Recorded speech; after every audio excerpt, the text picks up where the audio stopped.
अब आते हैं मेरे पिछले वीडियो के सेकंड पार्ट में, जिसमें मैं आपसे सेम बात जो मैंने पिछले वीडियो में रखी वो एक दूसरे स्वभाव से रखूँगा। अब आते हैं और डिटेल्स में।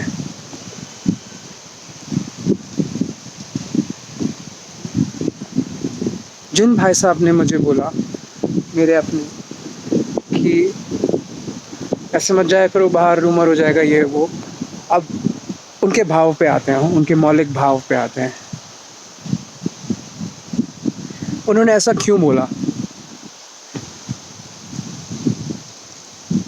इतना क्लोज माइंडेड वो क्यों हैं?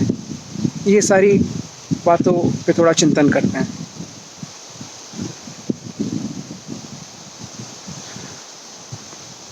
पालघर में कुछ समय पहले मॉब लिंचिंग के तहत 2 साधुओं को, हिंदू साधुओं को मार दिया गया था। मैं पालघर में हूँ और उन्होंने मुझसे सिर्फ ये कहा कि आज जब उनसे मुलाकात हुई तो उन्होंने मुझसे ये कहा कि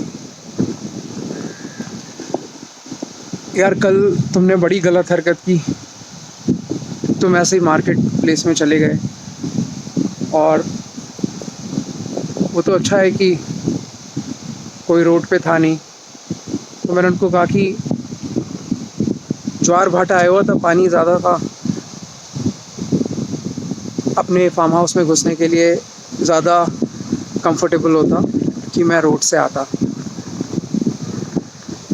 पानी में काफ़ी पानी था समुद्र में, तो मुझे थोड़ा सा पानी से होते हुए आना पड़ता। अंधेरा हो गया था तो मेरे लिए मुश्किल था समुद्र से आना, सिर्फ इसलिए क्योंकि रास्ते में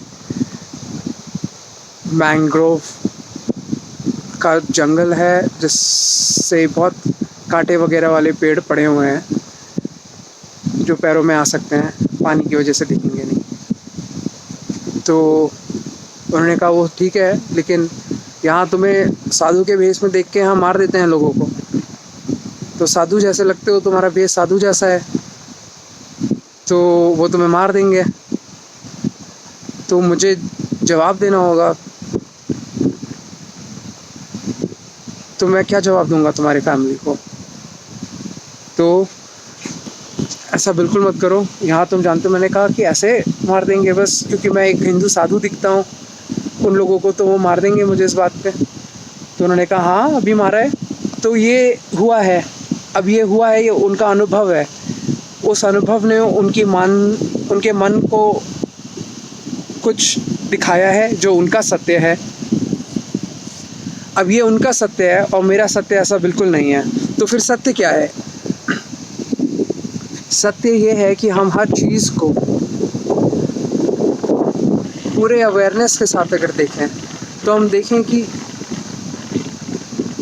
हमारा सवाल ये हो सकता है, अगर मान लो ऐसी स्थिति बनती, एक सकारात्मक सोच, एक फ्लेक्सिबल व्यक्ति, वो इस पे मेरे को उसने अपनी समझ रखी, और यही कारण है जिसकी वजह से मेरे मन में बिल्कुल घृणा भाव नहीं होना चाहिए। उनका बिल्कुल, वो अपनी जिस जगह से आ रहे हैं, उनके जो अनुभव रहे हैं, उस अनुभव को मद्देनज़र रखते हुए उनकी ये सोच होना लाजमी है।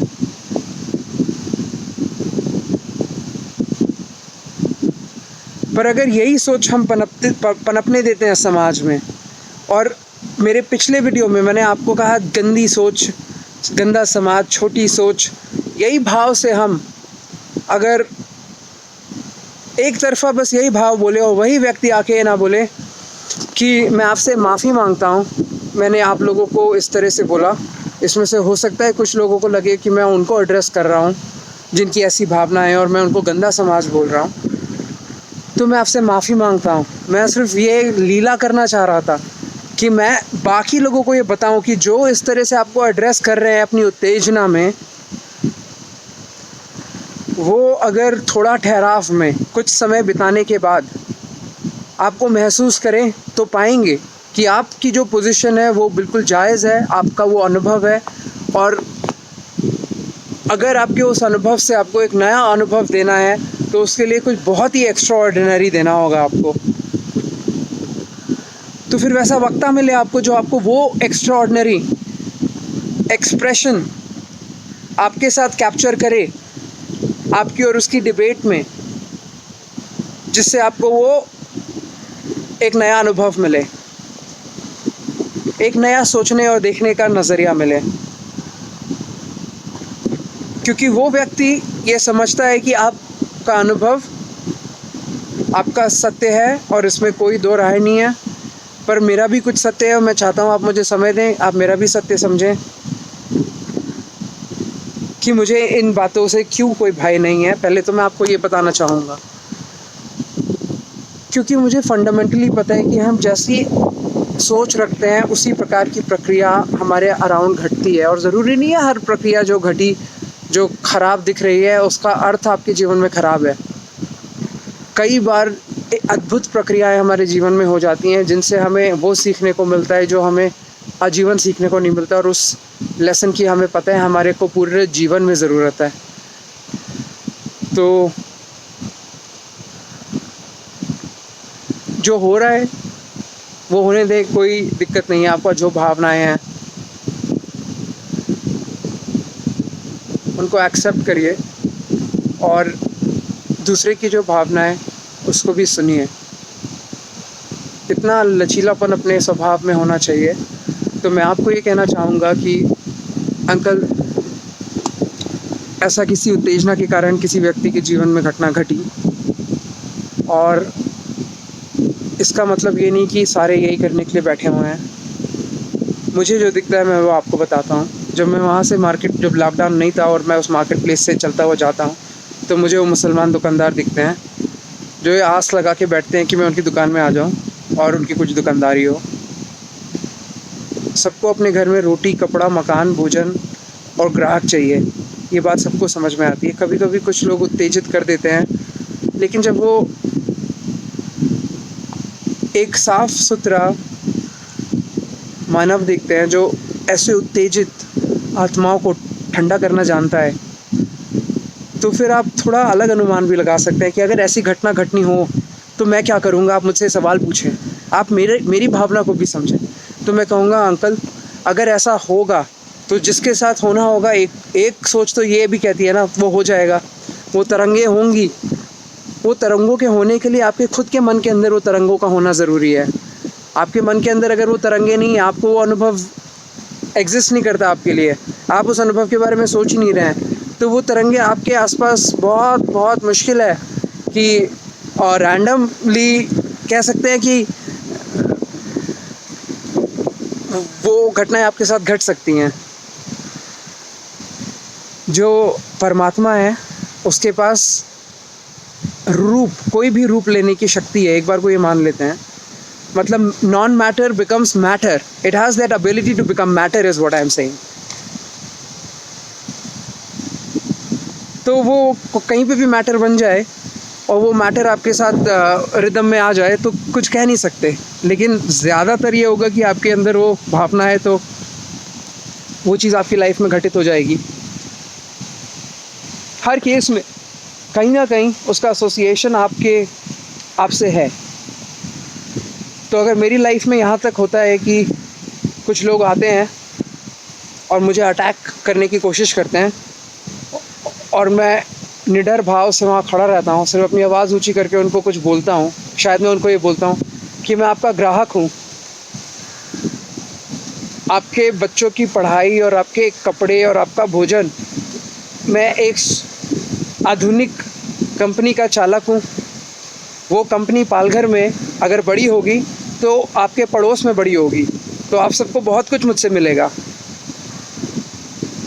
अगर आप कुछ देर मुझे सुनेंगे तो आपका जितना क्रोध है वो आपको कुछ बहुत बेहतरीन जवाब देगा। आपको समझ में आ जाएगा कि मैं वही मानव हूँ जो मानव मोहम्मद आप लोगों को जिस मानव और मानवता का वर्णन करके गए हैं, मैं वही मानव और उसी मानवता का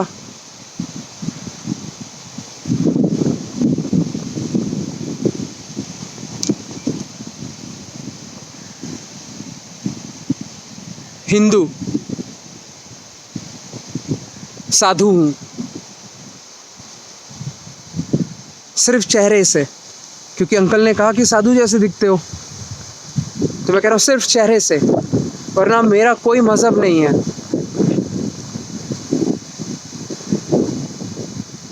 मैंने अल्लाह को डायरेक्ट अपने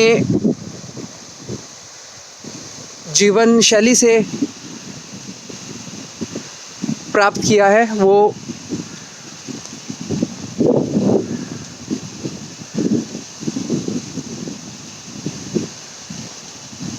इतने बड़े हैं कि उन्होंने पूरा पूरा मुझे अपने अंदर समाहित कर लिया है। तो अब वो कहें कि इतना बोलने का तुम्हें मौका नहीं देंगे, तो मैं कहूँगा अंकल मेरी ऊर्जा में वो भावना है, तो मेरे साथ ऐसी घटना नहीं घटेगी। यही सोच के मैं अपने जीवन को जीता हूँ और मैं ये पाता हूँ कि मुझे ज़्यादा रस मिलता है जीवन को निडरता से जीने में।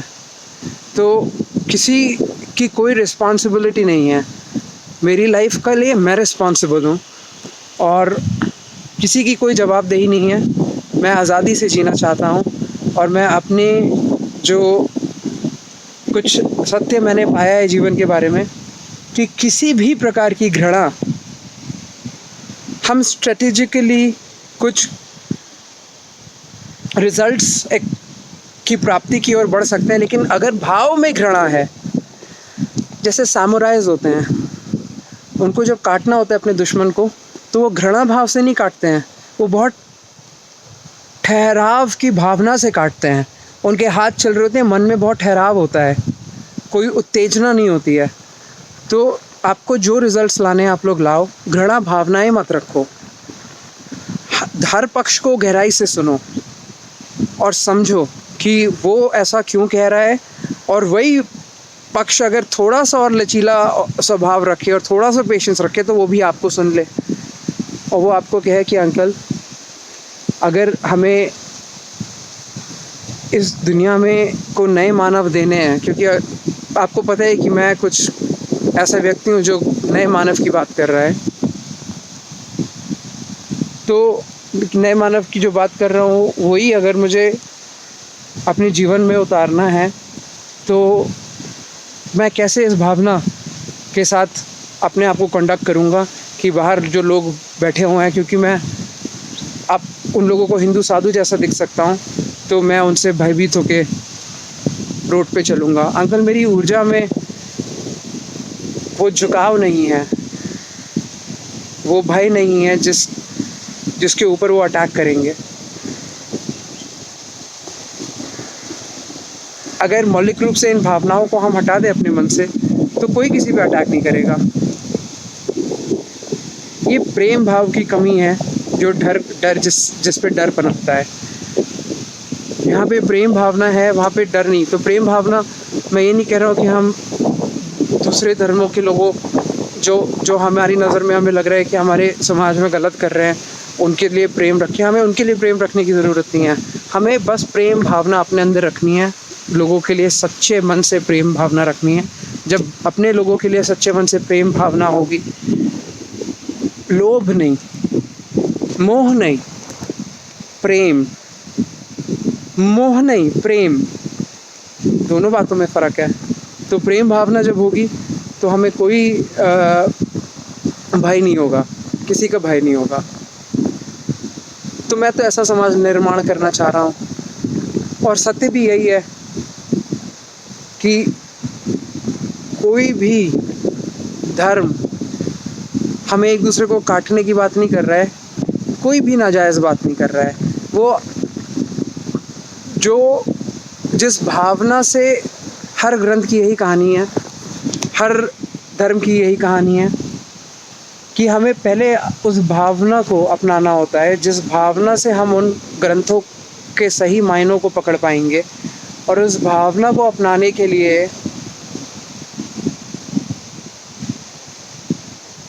एक ठहराव की ज़रूरत है।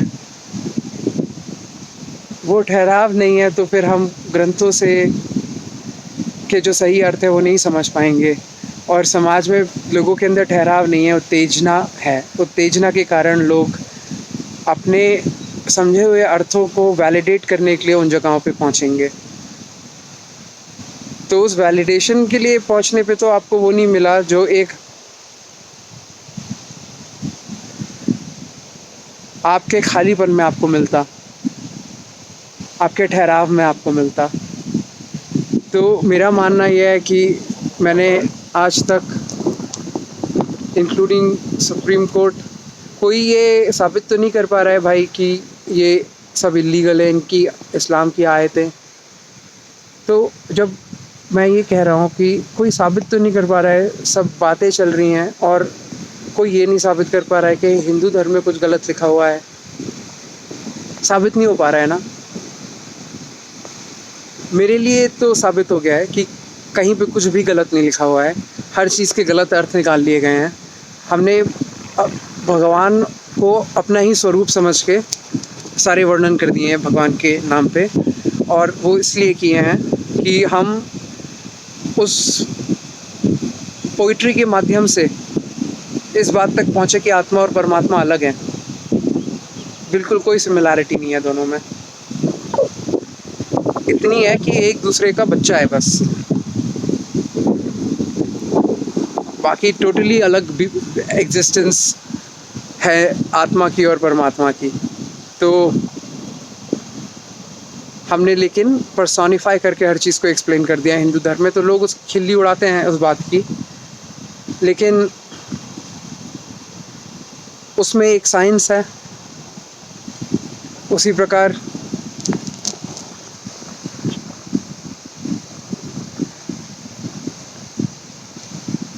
इस्लाम ने उस भावना से चीज़ों को रखा कि आप मान लो, आप उस तक अपने आप पहुंच जाओगे। पहले आप मान लो कि अल्लाह निराकार है, क्योंकि सत्य है, निराकार है, आप मान लो। और भाई ये हिंदू शास्त्र में भी लिखा है, बिल्कुल सत्य लिखा है, उसके बावजूद हम ये सब कर रहे हैं तो कोई बात रही होगी कि बाकी की चीज़ें कर रहे हैं। तो ये इस भावना से दोनों सेक्ट्स समझ नहीं रहे हैं इन बातों को, मुद्दे पे मुद्दे बनाए जा रहे हैं। और सारे एकजुट होके जब भी कोई गलत हरकत हो और किसी के धर्म के नाम पे हो तो सारे एकजुट होके उस पर बोले कि हाँ ये गलत हुआ, हमारा धर्म ऐसा बिल्कुल नहीं सिखाता है। टोटल एक केयरफुलनेस के साथ लोगों को समाज में उतर के जब भी उनके धर्म के नाम पे कुछ गलत हो तो बिल्कुल बोलना चाहिए कि बिल्कुल ऐसा नहीं सिखाता है इस्लाम, आप अगर ऐसा कर रहे हो तो आप मुसलमान नहीं हो, आपको गुमराह किया जा रहा है। और बस यही, इसके अलावा और कोई बात बोलने की हमें ज़रूरत ही नहीं है। हमें क्या एंटरटेन करना है इन बातों से लोगों को, जो फैक्ट है वो यही है, इस फैक्ट को कोई डिनाई नहीं कर सकता है। आप भी अपने अंतर्मन से पूछेंगे तो यही है। और ये चलता रहेगा हमेशा, लोग नए आएंगे, नए कल्चर्स और ये बदलाव चलते रहेंगे। जैसे पहले कुछ था, फिर कुछ बना, फिर कुछ बना, फिर कुछ, तो अलग अलग रिलीजन्स बन गए। ये सब बनता रहेगा, चलता रहेगा। अगर ये मास लेवल पे हर मनुष्य अपनाता है पूरी शिद्दत के साथ तो डेफिनेटली उसमें कुछ फंडामेंटल गुडनेस का भाव महसूस हो रहा है उस मनुष्य को, क्योंकि जो अंतरात्मा है वो हमेशा इसी दिशा में ले जाना चाहती है। बाकी हम इन्फ्लुएंस होके, मतलब सादे मन से दूर हट के बहुत कॉम्प्लिकेटेड तरीके से जो है जीवन में इन्फ्लुएंस हो जाते हैं, तो हम अपनी फ्री विल लूज़ कर देते हैं। जब हम बहुत ही कंडीशन तरीके से जीवन जी रहे होते हैं तो हमारी फिर फ्री विल नहीं एक्ट कर रही होती है। तो बहुत कॉम्प्लिकेटेड मैटर है। मेरे लिए आपको ये पूरे भावना को एक्सप्रेस करना भी बहुत मुश्किल है कि इस बात को कैसे मेरे जैसा मनुष्य अपने मन में और दिल में उतार ले कि मैं ऐसे बिना शर्ट के पूरी आज़ादी से नंगे पैर मिट्टी में किसी भी शहर में कहीं पे भी बिल्कुल ऐसे घूम सकता हूँ। क्यों नहीं घूम सकता हूँ? लेकिन सोचने वाले कुछ सोच रहे हैं, और जो सोच रहे हैं वो उनके मौलिक कारण हैं उनके पास। हम उन क्या कारणों की गहराइयों में नहीं उतरते हैं और इसलिए फिर हम एक दूसरे को बस नीचा दिखाने में लगे रहते हैं।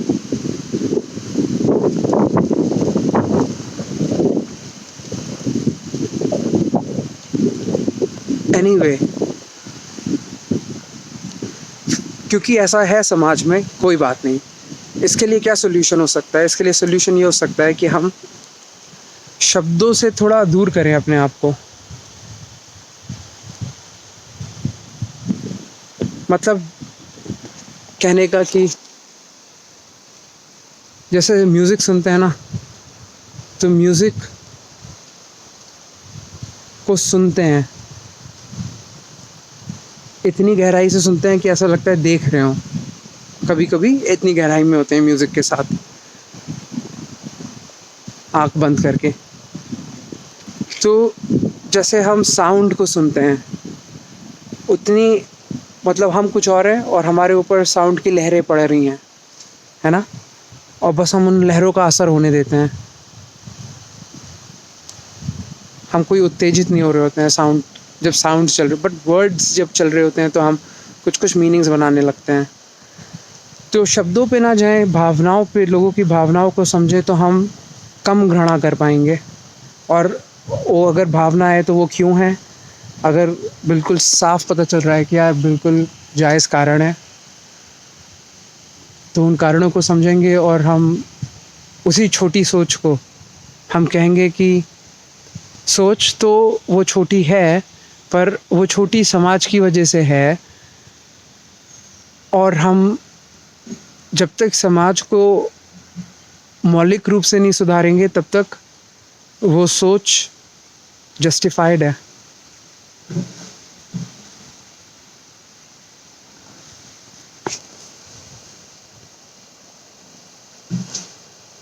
इस भाव से ऐसा लगता है कि जितने लोगों की जो जो सोच है, वो सब जस्टिफाइड हैं। One is the effect of some cause, the other is the cause of some effect.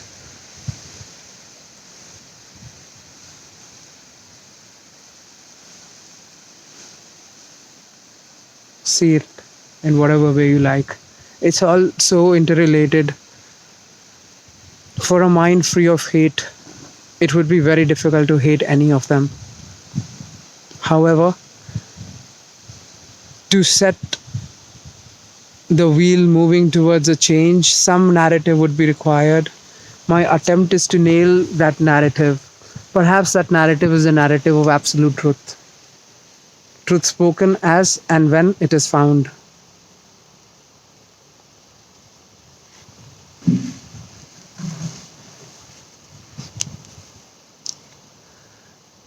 I think we don't have choice. This is how it is. There is a change in generation and experiences.